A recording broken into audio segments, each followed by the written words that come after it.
In the third year of my love for the crown prince, we encountered an assassin, and I took a knife for him. But he said I was ruthless, using my life to force him to marry me. I couldn't shake off my illness, coughing up blood every day, yet he gave the life-saving medicine meant for me to my older sister to help her recover. He said only a woman like my sister was worthy of marrying him and bearing his children. As for me, since I like to pretend to be sick, I might as well stay that way.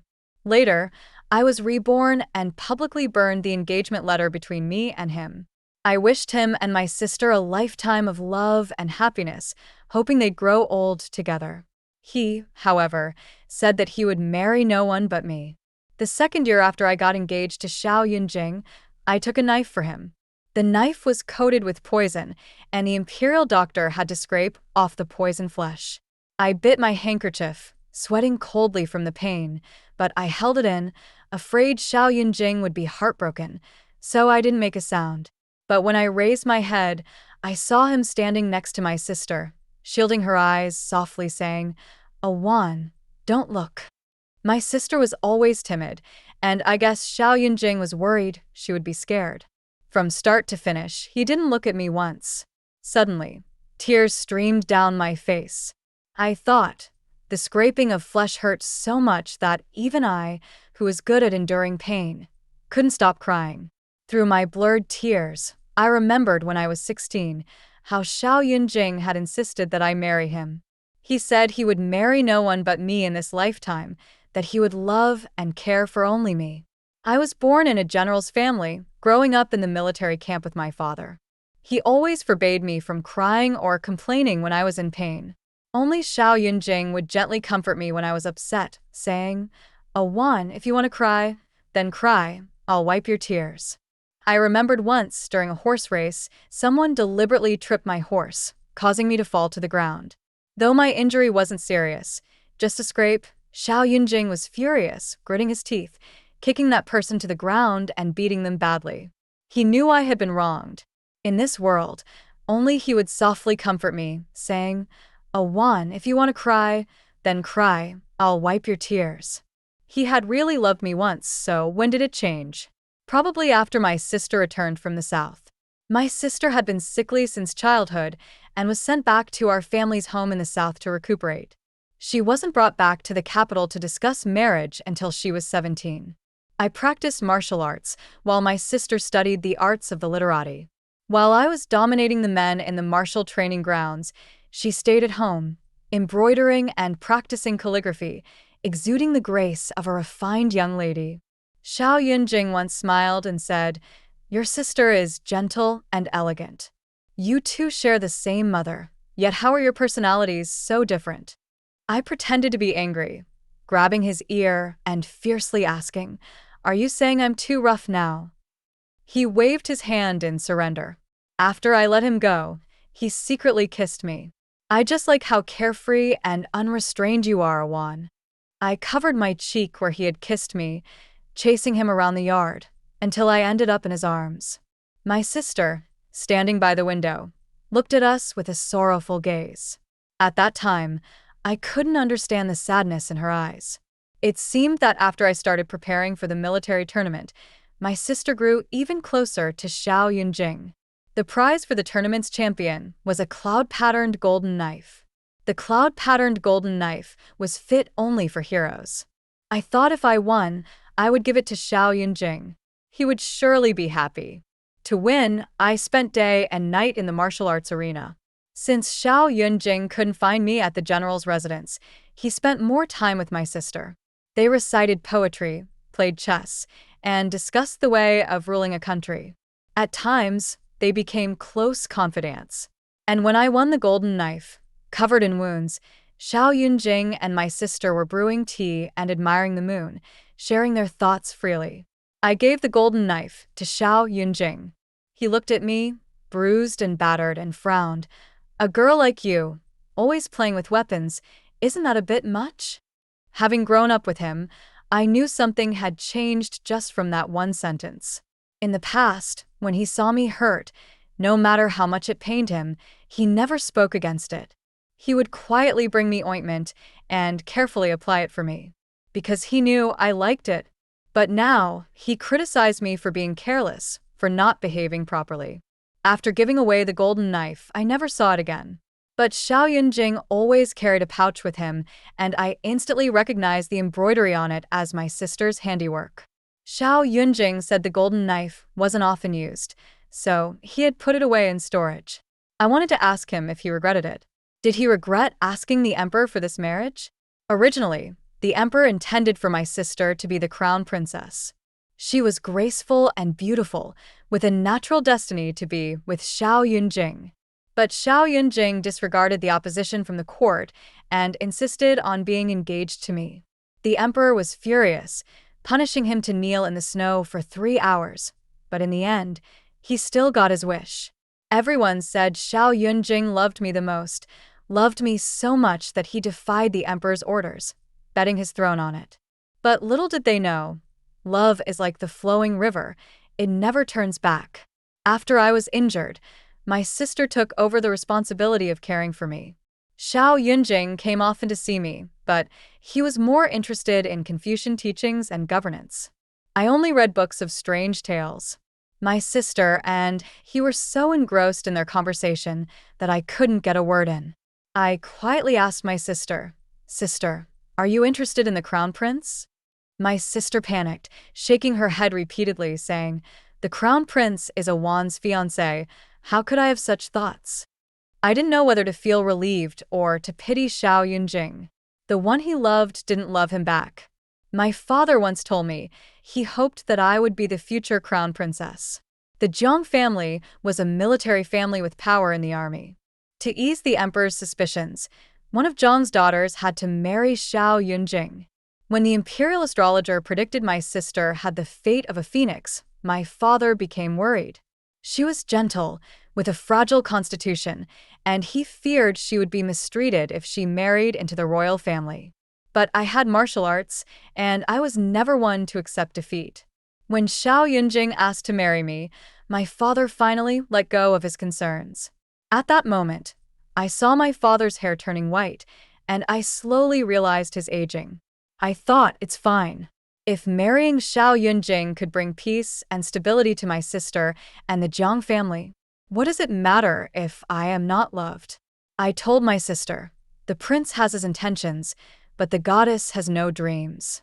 You don't need to come tomorrow. My sister didn't speak, but her eyes were filled with tears. I've never understood these twists and turns, so I didn't understand why.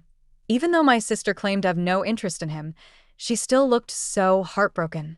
The next day, Xiao Yunjing came to me with a cold expression, asking, "Have you been bullying Awan?" I don't know what my sister had told him, but Xiao Yunjing was genuinely angry. He looked at me, but his tenderness was gone. "Don't you know how fragile her health is? Why provoke her like that? I didn't know you'd become such a jealous woman." "Jealous woman?" I asked him. "Your Highness, do you still remember the promise you made to me? You said, 1 lifetime, 1 love, 1 person. I believed you. So, why are you accusing me of jealousy? If promises can be broken, then why is the one you love my sister?" People's hearts change easily, and love is often fickle, but the one Xiao Yunjing loved was my sister.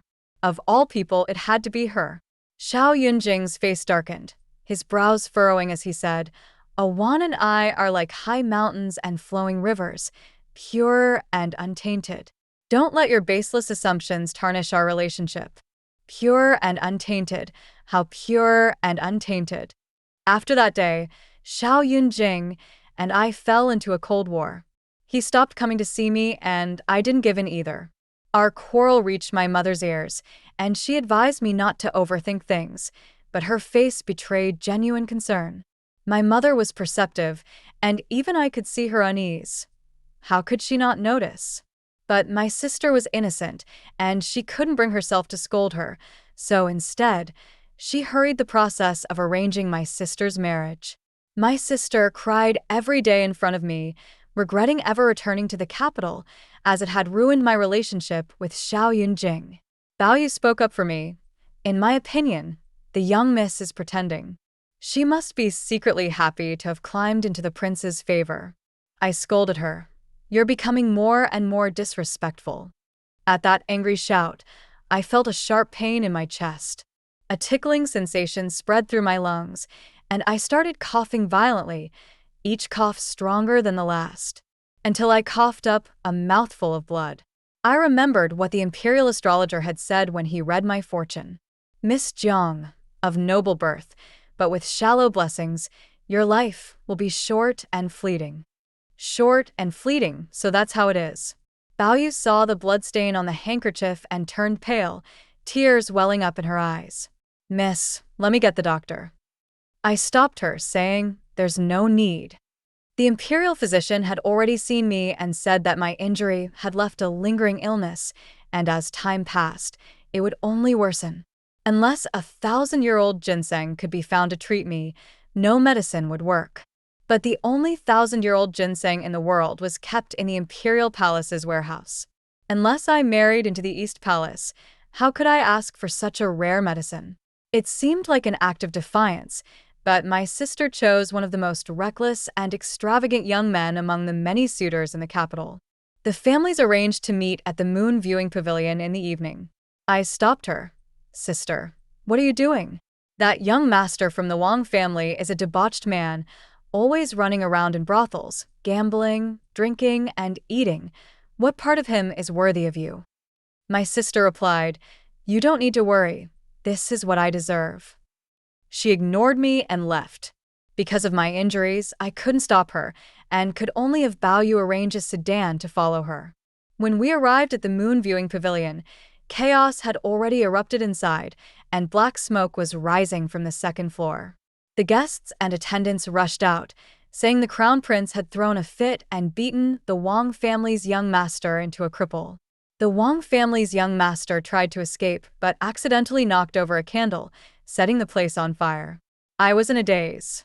My sister and Xiao Yunjing were still inside. Bao tried to stop me from going, but I broke free from her grasp and ran into the fire. I couldn't find my sister or Xiao Yunjing, but I was struck on the head by a beam. Before I collapsed, I saw Xiao Yunjing wrapping my sister in his cloak, carrying her out of the fire. I called out to him, but his heart and mind were entirely on my sister. He didn't hear my cries for help. Before I lost consciousness, I clearly saw my sister smiling in his arms. "Sister, so it was really you who had been deceiving me all along." In the muddled dream, I found myself back on the day I married Xiao Yunjing in my previous life. He stood before me in a bright red wedding robe, but his eyes were filled with indifference. Because that day my sister was married. The emperor had originally intended for my sister to be the crown princess, but because I had saved his life and risked my own for him, he feared that if he broke off our engagement, it would upset my father. To keep the peace in the court, he arranged for my sister's marriage.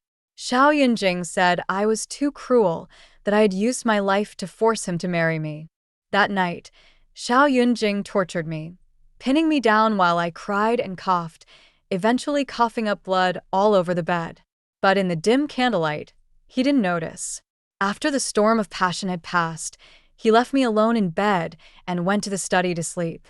Later, Xiao Yunjing ascended the throne, killed my sister's husband, and brought her into the palace as his empress. He said that only a woman like my sister was worthy of being his empress, to bear him children.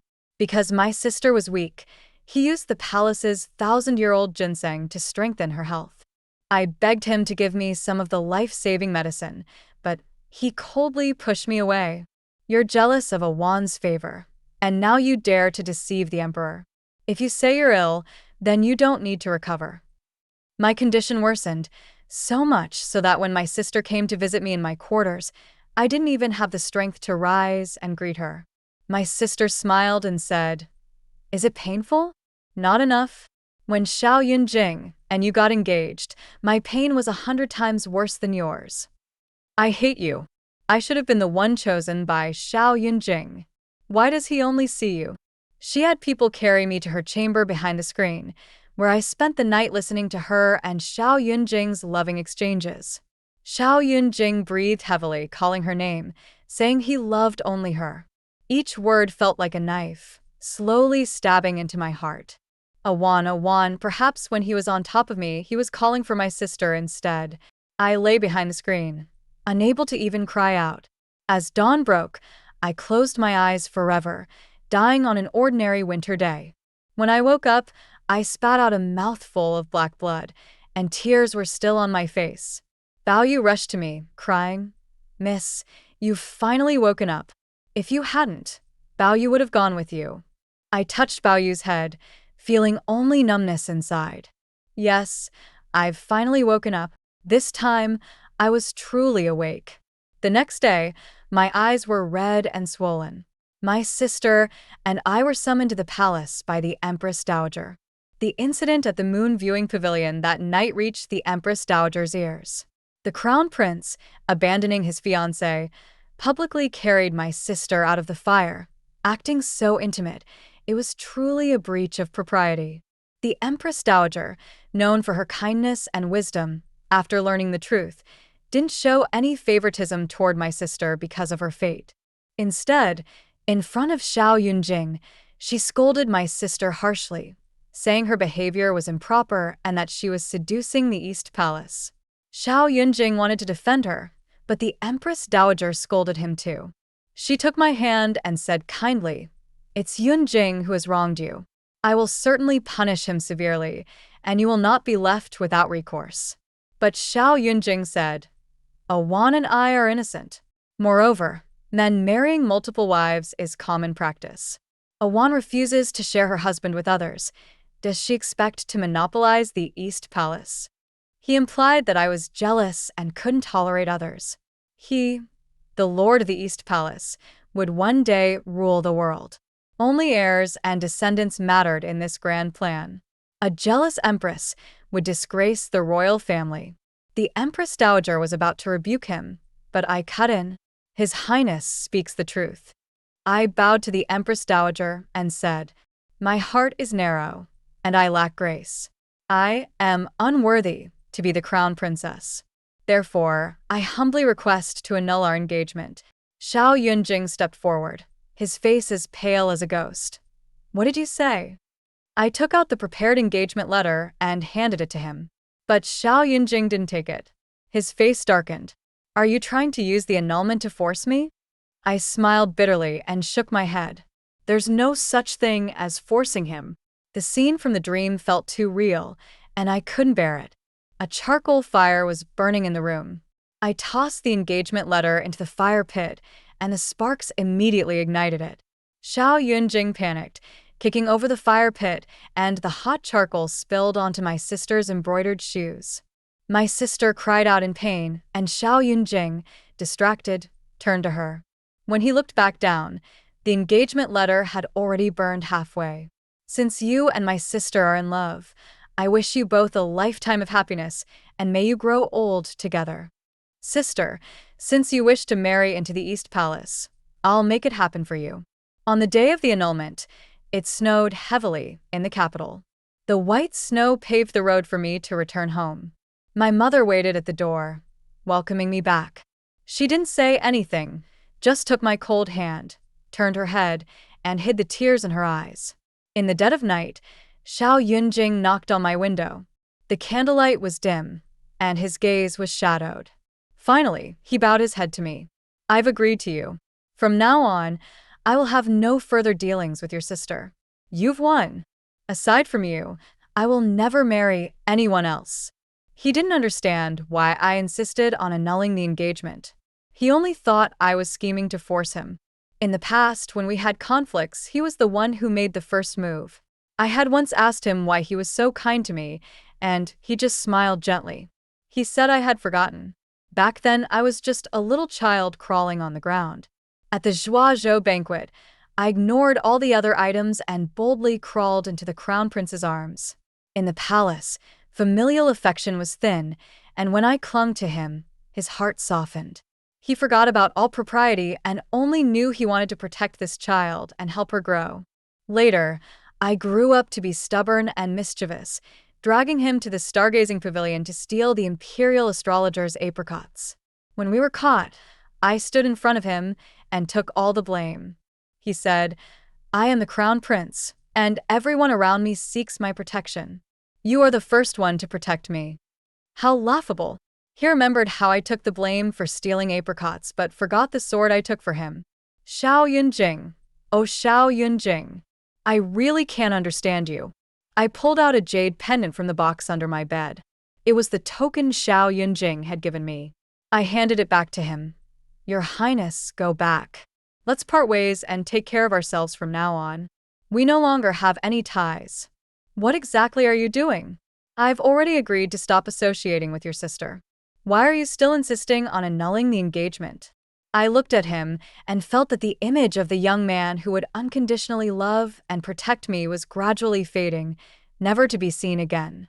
Our relationship is beyond repair, so why continue torturing each other? Xiao Yunjing stared at the jade pendant for a few moments, then suddenly gave a cold smile. "My good A1 is truly carefree. I just hope you won't regret it." After Xiao Yunjing left, I couldn't sleep anymore, staring blankly at the moonlight outside the window. I covered the scar on my chest. Since waking up from that dream, I seemed to no longer cough up blood. Such a coincidence. Was it just a dream? Or did I really experience it in my previous life? After the news of the annulment spread, the capital buzzed with rumors that Xiao Yunjing would soon propose to the Jiang family again. After all, my sister was the one chosen by the imperial astrologer with a destiny to be the phoenix. But Xiao Yunjing didn't make a move for a long time. My sister became anxious and, under the guise of a poetry gathering, went to see him, but she was sent back by his subordinates. When she returned, I was in the backyard, polishing a knife. My sister stopped pretending and mocked me, saying that after the annulment, I would never marry again. I smiled and said, "Sister, you behaved inappropriately with the crown prince in public. If he doesn't propose, who else would want you?" "Sister, we are the same." My mother had prepared for me to never marry, working tirelessly to secure a future for me, fearing that after her passing, I wouldn't be able to live well. Seeing my mother worry so much and unable to help, I could only silently grind ink for her. Just then, Steward Zhang rushed in, stumbling over his words. "Madam, the imperial astrologer has arrived." Both my mother and I were stunned, not knowing what wind had blown this man to our door. When Wuxia arrived quietly, but my mother didn't dare to neglect him. She even sent someone to the military camp to call my father back. My father, a renowned general with great military achievements, became extremely respectful and cautious in front of Wen Wuxia. I didn't know the esteemed imperial astrologer had come for such an occasion. When Wuxia sat in the upper seat, his handsome face showing a faint air of detachment. It said that the founding emperor of the Great Qi dynasty was able to establish his rule only with Wen Wuxia's help. It has been over 200 years since then. This imperial astrologer, who has lived who knows how many years, still maintains a youthful appearance. Xiao Yunjing privately called him a monster, but whenever he encountered him, he still bowed respectfully and said, "Master." After all, even the emperor had to give him some respect. When Wuxia took a sip of tea and gave a faint smile, "I was bored, so I saved a little kitten. I've come to collect my reward." With a wave of his hand, the attendant by his side presented a jade pendant to my father. His indifferent gaze lingered on me for a moment. "You once promised me that, once the matter was settled, you would marry me." The jade pendant had the character when carved on it. It was his betrothal gift. With this pendant, even the emperor would have to pay respects. My father and mother exchanged glances, their faces changing color as they looked at me, as if asking when I had provoked this great figure. But I was just as confused. When had I promised to marry him? My father initially wanted to intervene, but my mother tugged at his sleeve, stopping him from speaking. She quickly found an excuse and dragged my father away. The attendant, sensing the tension, withdrew, leaving just me and Wen Wuxia alone. I was silent for a while Wen Wuxia calmly sipped his tea. Eventually, I couldn't hold back any longer and cautiously asked about the marriage promise. Wen Wuxia's cold gaze swept over me, and I felt a chill run down my spine. When I was little, I had stolen his apricots, and he had slapped me more than 10 times on the palm of my hand. Even now, my palm still tingled at the thought. When Wusher merely said, "Come here," I leaned in, straining to hear him, but he tapped my head with his finger. I winced in pain, and he let out a light laugh, his icy demeanor softening for a moment. "You are a reborn person. I saved your life. Surely you remember?" I stared at him, dumbfounded. He glanced at me with a look of slight disdain and muttered to himself, "Teach, what a mistake. I ended up saving a fool." The news of Wen Wuxier wanting to marry me spread throughout the capital. Those who had expected to see me humiliated quickly quieted down, as no one dared provoke Wen Wuxier. And neither could I. So, I had no choice but to marry him. My mother was overjoyed, laughing as she ran off, saying she needed to prepare my dowry. The next day, the crown prince's betrothal gifts were delivered to the general's residence in large boxes. Xiao Yunjing had requested permission to marry my sister. Like a competition, each item of his betrothal gift was slightly better than those from the stargazing pavilion. When my sister tried on her wedding dress that day, I was also there. She asked me, "Do you think I look beautiful?" "Of course, sister is beautiful." She smiled and placed her finger on my eyebrow. Awan was wrong. "Sister isn't more beautiful than you." Her smile gradually faded as she said, "But I am the crown prince's fiancée, the future queen." "Awan, why aren't you bowing to me?" She seemed to be venting her frustration and slapped me across the face. She said she was the crown prince's woman, and as my older sister, it was her duty to teach her unruly younger sister a lesson. I had to endure it, unable to resist. But I didn't let her get away with it. I grabbed her and, in just 2 or 3 steps, climbed the highest tree in the backyard. My sister was terrified of heights and couldn't do martial arts. She clung to the tree trunk, shivering and too afraid to open her eyes and look down. I jumped down from the tree in a few steps, leaving her up there, terrified. By the time Xiao Yunjing arrived, my sister had been stuck in the tree for 3 hours. When she climbed down, her legs were weak. She collapsed into Xiao Yunjing's arms, crying, "Awan must be angry because of the crown prince." My sister had intended to complain to Xiao Yunjing, but when Xiao Yunjing's eyes brightened, he stopped me. "You did all this to trouble Awan? The crown prince is being a bit self-centered." I shot him a look, reminding him, "Your Highness, you are already engaged. You should honor your vows and cherish the one you are with." In the general's residence, there were suddenly 2 weddings to arrange, and everyone became busy as a beehive. Even Bao Yu was borrowed by my mother to help out. Bored, I went to the palace to bother Wen Wuxier. Wen Wuxier was drawing talismans and arranging formations in the stargazing pavilion. I sat next to him, using his talisman papers and cinnabar to draw little people. I asked him, "Did you really save me?" Wen Wuxier didn't even look up. "That question is too stupid. Ask something else." I angrily drew a pig nose on his little figure. "Why did you save me?" He pinched his temple. "You're too noisy." Unable to bear it any longer, I raised the brush, dipped in cinnabar, and aimed for his face.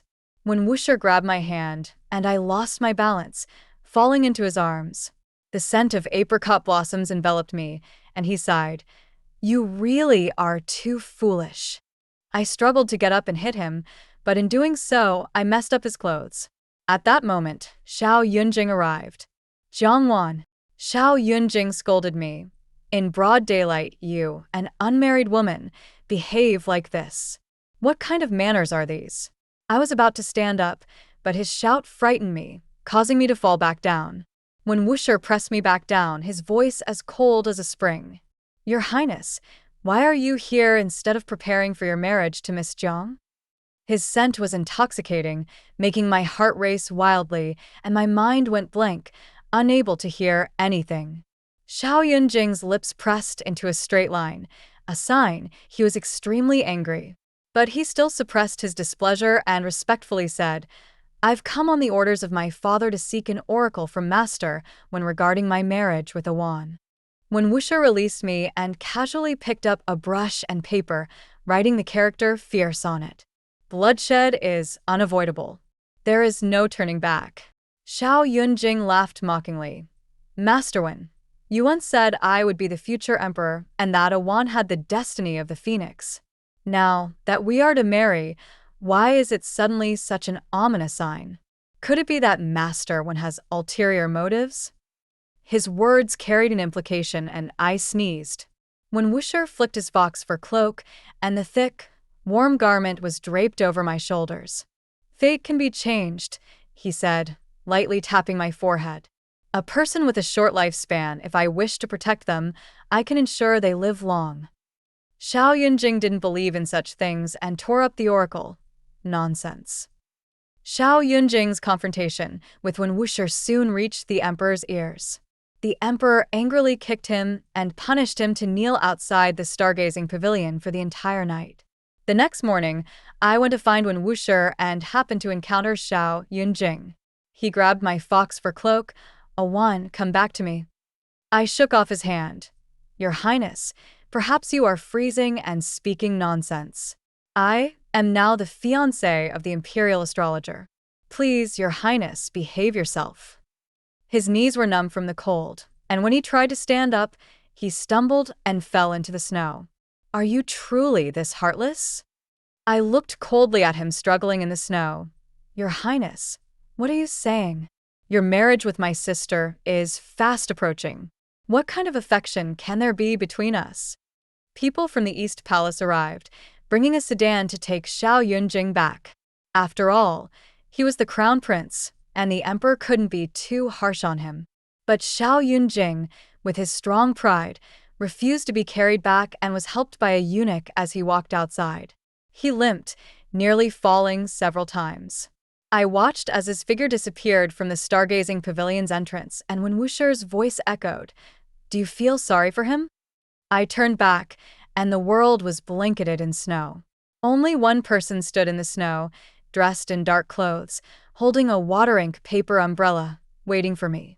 In 2 lifetimes, if I can't see through this calamity, would I not truly be a fool? When Wuxia tapped my nose, and a paper butterfly fluttered by, kissing my nose, I cupped my hands around the butterfly as it flapped its wings, feeling amused. When Wuxia tilted the umbrella, sheltering me under it. You're just not that clever. As my sister's wedding day approached, Xiao Yunjing fell ill. It was said he had a high fever for 3 days and was deliriously calling my sister's name. My sister, with red eyes, stayed by his side, tending to him, taking care of everything herself. Everyone in the East Palace said the Crown Prince and the Crown Princess had a deep affection for each other. But after Xiao Yunjing woke up, still not fully recovered from his leg injury, he rushed over to the general's residence, barefoot and disheveled. When he arrived, I was holding Wen Wuxia's arm, ready to take him to the Wishing Star Tower to listen to the storytellers. Awan, I have wronged you, Xiao Yunjing said. His leg injury hadn't healed, and he staggered toward me, clearly having fallen many times on his way over.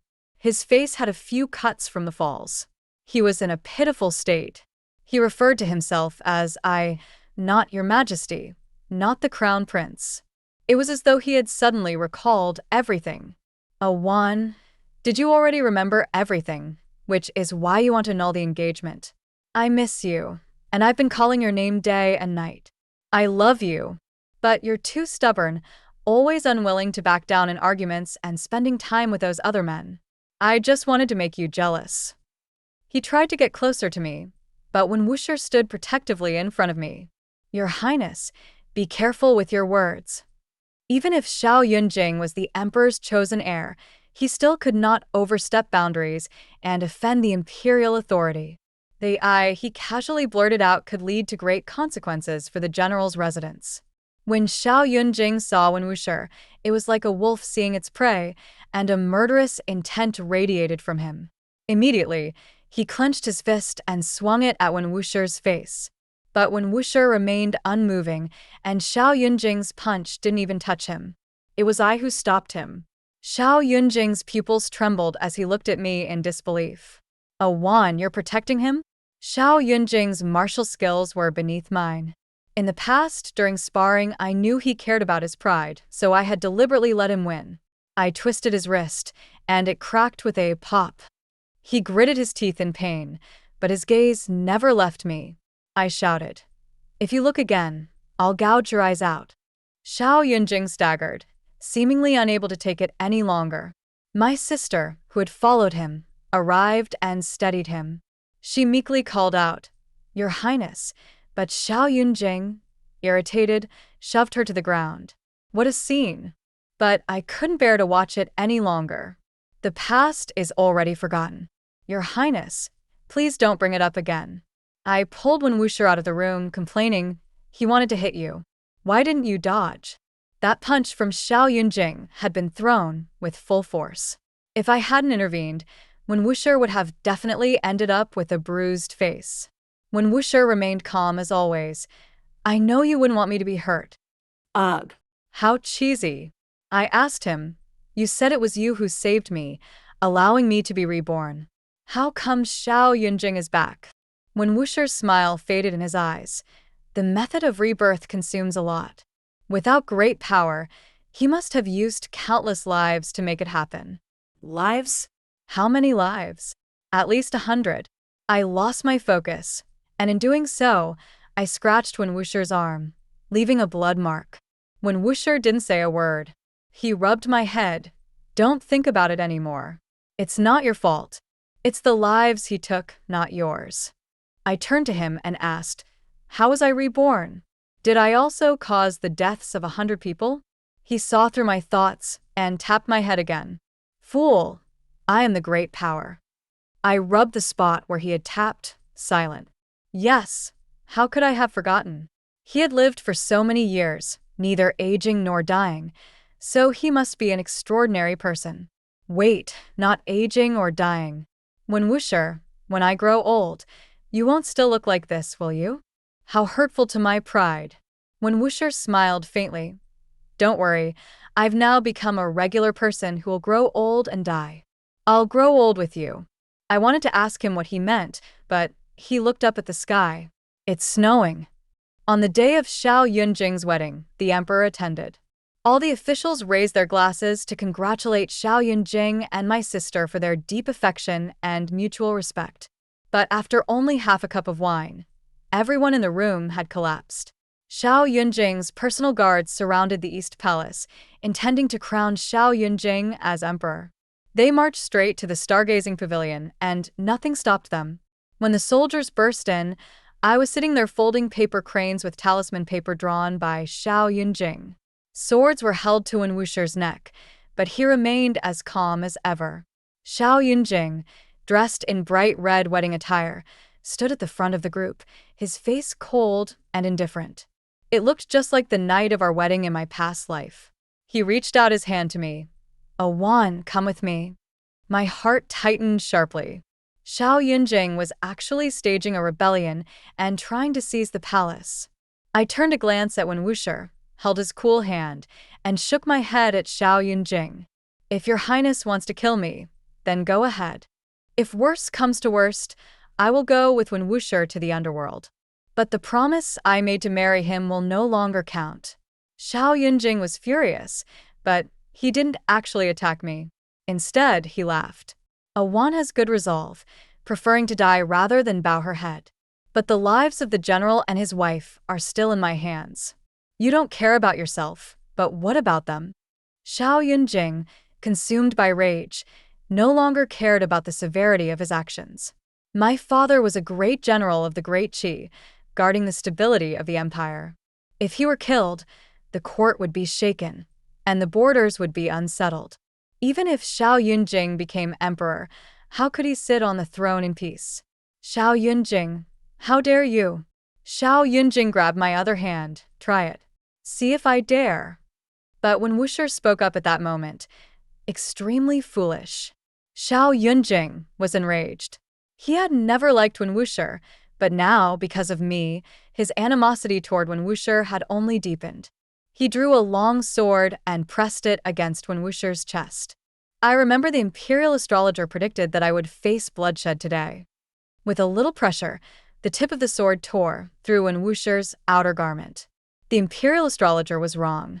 I am the true dragon, the son of heaven. You are just a monster spouting nonsense. Today, I will rid the people of this menace. As the tip of the sword was about to strike Wen Wuxi, Xiao Yunjing suddenly choked, and the next moment, he spat out a mouthful of blood. He collapsed to the ground. What have you done to me? Wen Wuxi smiled faintly. Just a little magic, nothing much, but enough to make you wish you'd never been born in the future. The imperial guards, who had been hiding, swarmed out and killed all of Xiao Yunjing's men. Xiao Yunjing's eyes were dazed. Impossible. I am the emperor. I can't lose. Wen Wuxi leisurely took out a handkerchief and wiped the blood from his face.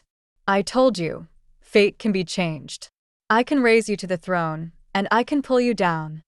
Xiao Yunjing was defeated. The emperor dethroned him and placed him under house arrest in the deposed prince's residence. At Wen Wuxi's suggestion, the seventh prince was declared the new crown prince. As for my sister, when she learned that Xiao Yunjing had been deposed, she completely lost her sanity, constantly shouting, "I am the crown princess. I am the destined empress." The emperor threw my sister into the deposed prince's residence to keep Xiao Yunjing company. It was said that Xiao Yunjing's life was miserable. He coughed up blood daily and had to fend off my insane sister, who would often stand at his bedside at night, scaring him. The 15th day of the first month was the day I married. Wen Wuxi sat proudly on horseback and took me as his bride. Fearing I might not get used to palace life, he bought a residence not far from the general's residence, so I could visit my parents often. In the blink of an eye, 10 years passed. One morning, I was tying Wen Wuxi's hair and noticed a streak of silver in his hair. He was truly beginning to age. He had said he would grow old with me, and it wasn't just to comfort me. Late one night, lying in Wen Wuxi's arms, I had a dream about my past life. But this time, I dreamed about what happened after I died. Perhaps my resentment was too heavy, for after I died, I didn't enter reincarnation but instead became a lingering soul in the palace. I could wander freely in the palace, but could never step outside its walls. One warm spring afternoon, Xiao Yunjing, remembering me, came to my palace. But all that remained was desolation. He asked the palace servants about my whereabouts, but all he was told was that I had already passed away. After my death, Xiao Yunjing seemed to suddenly remember my goodness, and he became ill for half a month, weak and delirious. He came to the stargazing pavilion to ask Wen Wuxi to summon my soul. Wen Wuxi's gaze flicked over me for a moment, then he said he couldn't do it. Xiao Yunjing left, but I stayed. Life after death was unbearably boring. No one could see or hear me. Now that I discovered Wen Wuxi could see me, I clung to him and chatted with him. When he ignored me, I would scribble on his books with ink, hum songs in his ear, and cry in the stargazing pavilion at night, making him incredibly annoyed. Little brat, so noisy. But as time passed, he got used to my presence. Occasionally, when in a good mood, he would even cook something for me. On the 15th of the first month, the palace held a grand feast to celebrate the reunion. I couldn't help but think of my parents and cried once more in the stargazing pavilion. Wen Wuxi, at a loss, tried to comfort me, but eventually sighed. "If I could make you reborn, would you stop crying?" I immediately perked up and hugged his arm, praising him. "Wen Wuxi, you're really a good person. If there's another life, I'll be your wife." Wen Wuxi tapped my head and said, "You're too silly. You probably won't remember." He drew a circle with his arm, using blood to create an array. The air in the stargazing pavilion was thick with the smell of blood. I became frightened and clung to his clothes, begging him, "I don't want to go back. Please stop the bleeding." Wen Wuxi didn't speak, but pushed me into the array, and the bloodlight flared. Before I disappeared, he said, "Fool, remember what you promised me." When I woke up, I had soaked Wen Wuxi's chest with my tears. He looked at me helplessly. "This brocade robe is very expensive." I didn't care how expensive it was. I jumped and bit his shoulder. Hearing him cry out in pain, I smiled and let go. Outside, the breeze was gentle, butterflies were fluttering, and the flowers were in full bloom. A perfect spring day. End of the story.